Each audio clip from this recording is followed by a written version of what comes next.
Welcome back to another episode of A Closer Look. Today we're going to be talking about one of the most beloved, one of the biggest franchises in horror.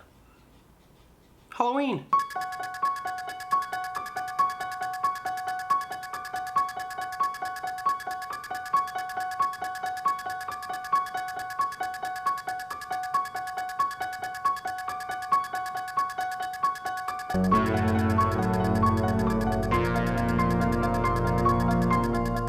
Once again, another franchise spawning a number of shitty films after two originals that were just so good.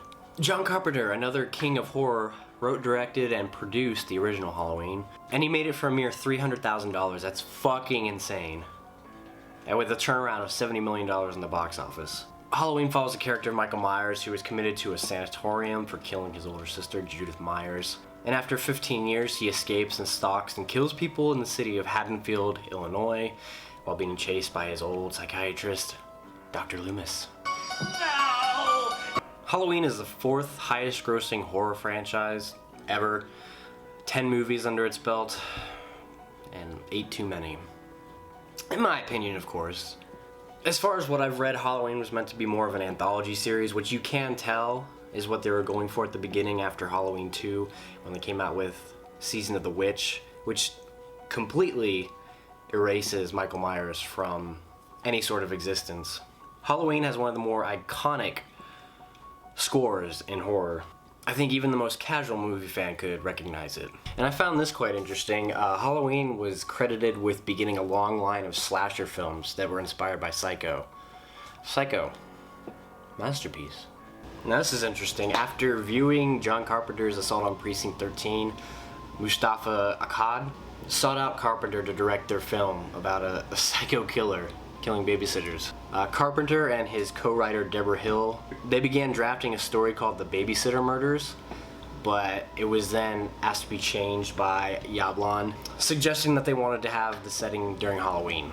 And then Mustafa Akkad, he fronted $300,000 for the making of the film, and the rest is history. And because the budget was so low, they had to take a lot of cuts, and one of the most interesting of them is where they came up with the mask for Michael Myers.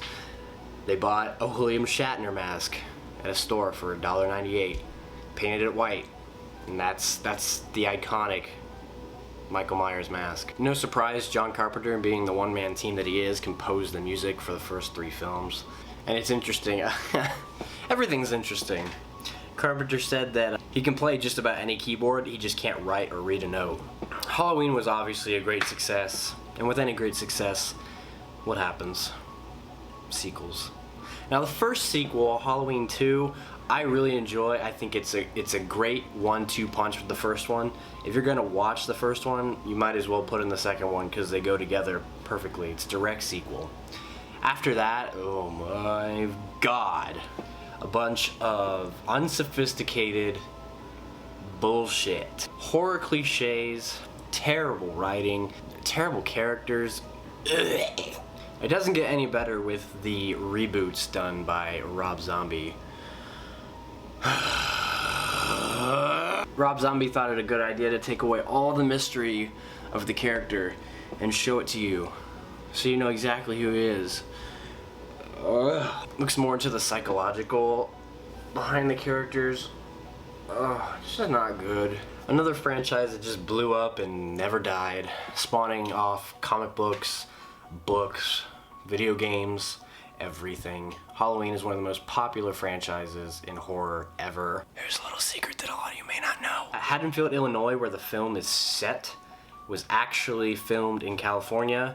I mean, I think they did a fantastic job at giving it the fall Midwest vibe. You would have never known.